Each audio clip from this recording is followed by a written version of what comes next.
et à peine entré. Oh, doucement. Néphus rappelle toujours qui est le roi. Les lions sont des animaux assez impressionnants. Alors nous, on a l'habitude de rentrer dans les bâtiments avec eux.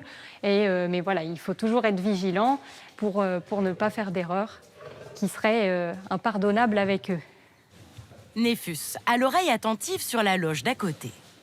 Car Doum, la lionne de 6 ans, attend un heureux événement pour le mois prochain. Et salut Doum, elle le sait. Chaque jour, c'est gymnastique matinale pour la jeune soigneuse afin d'observer le ventre de Doum. La gestation des lionnes dure entre 100 et 120 jours, que Julie surveille de très près. C'est une très bonne nouvelle pour nous. Avoir des lionceaux, c'est très important pour notre rôle de conservation. Ça fait partie vraiment du côté positif de ce métier, donc on est très impatients. Vous, doucement, doucement.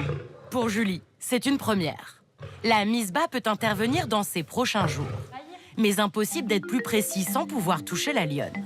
Pour l'heure, elle fait tout son possible pour mettre Doum dans les meilleures conditions.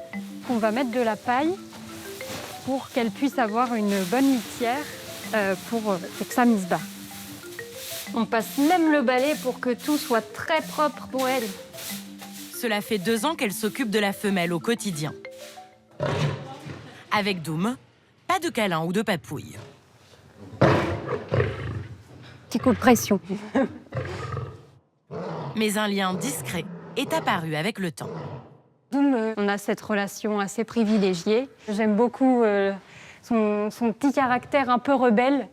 Quand elle n'a pas envie de faire quelque chose, en général, elle ne le fera pas. Mais elle est plutôt très cool quand même et très attachante. Allez, Madoum, tu vas aller découvrir ta loge? Elle déménage apparemment et elle refait sa déco à son goût. Elle refait à son idée. Si la soigneuse veille au confort de Doum dans sa loge, elle est aussi responsable de son alimentation. La femelle mange jusqu'à 3 kilos de viande par jour. Les lions sont carnivores, donc ils vont manger uniquement de la viande. Ça peut être du poulet, du cœur, et parfois du poisson aussi, du foie. On les choisit. Ce lien avec les animaux, Julie le développe depuis l'enfance. Et ce n'est pas un hasard si elle a atterri dans ce zoo après ses 2 ans de formation en école de soigneur animalier. Cerza, oui, c'était pour moi le parc où j'avais envie de travailler. C'est un parc où je viens depuis que je suis toute petite pour le visiter. Donc c'était vraiment un rêve de pouvoir travailler là. Donc forcément, quand j'ai eu l'opportunité, je l'ai saisi directement. Et aujourd'hui, je me sens très épanouie ici. Réussir la mise bas de Doum est aujourd'hui la priorité de Julie. Et pour que la lionne reste en forme, la soigneuse s'efforce de la stimuler le plus possible. Pas de privilège pour la nourriture. La future maman est logée à la même enseigne que les autres membres de la famille. Le fait de disperser les morceaux de viande, ça va leur permettre de chercher et de reproduire un petit peu leur comportement naturel, puisque dans la nature, la viande ne vient pas à eux directement. Reste à savoir si l'instinct de chasse de la femelle refera surface. Pour observer le festin, Julie se place dans la hutte des visiteurs, au milieu de l'enclos. Là, c'est chouette. On a Doum qui a commencé à sentir et à repérer les morceaux de viande qu'on a été dispersés. Pour nous, c'est toujours un moment sympa de les voir sortir le matin. On va regarder leur comportement entre eux, les interactions qu'ils peuvent avoir. À l'état sauvage, la chasse est l'affaire des lionnes. Mais une femelle qui attend un petit est diminuée. Alors les membres de la tribu partagent leur proie avec la future maman. Au parc zoologique, c'est le même sens de la solidarité. Doum a la priorité. Donc on peut voir que Doum, c'est la dominante. C'est elle d'abord et les autres ensuite. Les plus jeunes, c'est Ren et Getty. Ses 2 premières filles, nées en 2022 d'un autre mâle, lui laissent les morceaux de choix. Même Néphus passe après. Comme dans la vie sauvage, il assume la fierté d'assurer la protection du groupe. Lui est arrivé au parc pour se reproduire avec les 2 femelles de son âge. Mais il a finalement porté son dévolu sur la matriarche. On a Doum qui fait sa loi. Ce déjeuner en plein air permet surtout à la soigneuse de scruter la lionne sous toutes les coutures. J'observe Doom qui a les mamelles qui commencent un petit peu à sortir. Si on regarde par rapport notamment aux 2 autres femelles, on voit des petits points noirs. Et donc, ça pourrait être un signe potentiel d'une mise bas proche d'ici 5 jours environ. Julie a raison de rester vigilante, car dans quelques jours, le comportement préoccupant de Doom la conduira à alerter les vétérinaires. Si les soigneurs s'adaptent sans cesse à la dangerosité des animaux, ils doivent également composer avec un autre facteur déterminant, leur personnalité. Il retire la capuche. À tout juste 1h30 de route du Cerza, dans l'Eure, sur les rives d'un étang se dresse le parc Biotropica. Ici, on voyage sur tous les continents. De la savane africaine à la côte pacifique d'Amérique du Sud, en passant par la jungle asiatique. C'est adorable. Le bébé, sa maman. Ce matin, parmi les 4000 animaux du site, un couple issu d'une espèce très rare va bientôt devenir parent. Eh bien alors, comment ça va les loulous? Il concentre toute l'attention de Coraline, la soigneuse.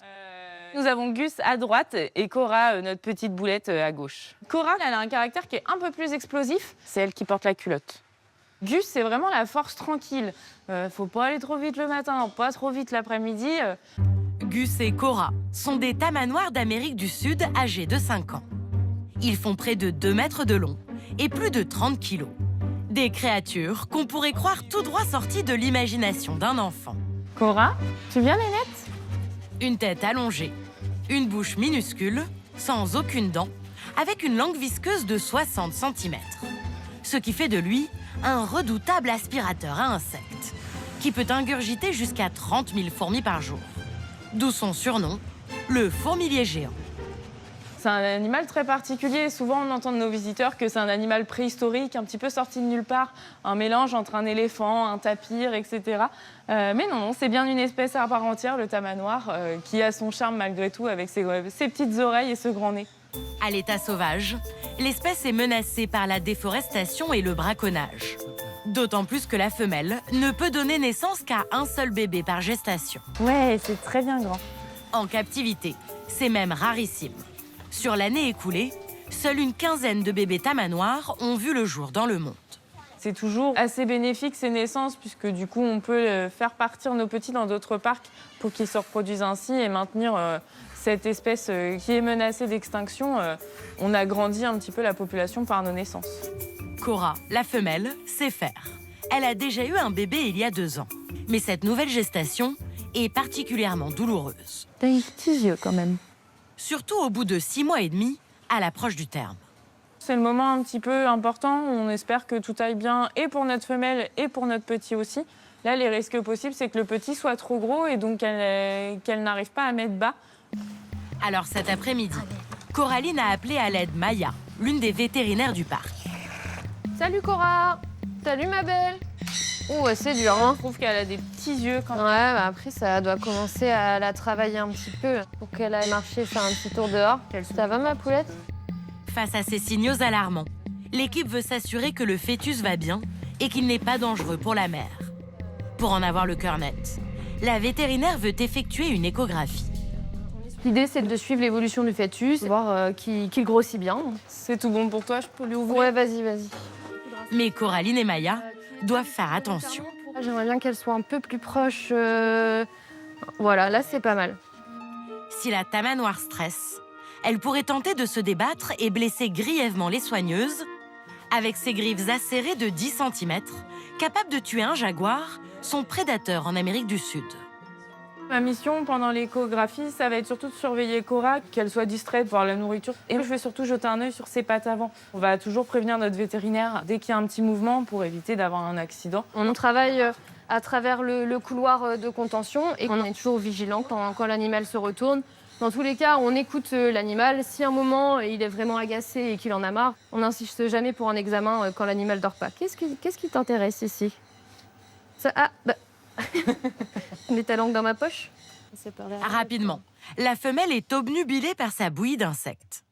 Maya a maintenant 10 minutes pour tenter d'observer le fœtus. Et après quelques secondes... Il est forcément là. Ah, voilà, parfait. Voilà, son cœur qui bat juste là. Oh, c'est beau. Hein. Et donc, on voit la cage thoracique autour, donc tous les petits traits blancs sont les côtes et la colonne. Tac. La cage thoracique, elle fait 8 cm. Elle est gros. Hein. C'est gros. Ouais, donc on est au bout du bout.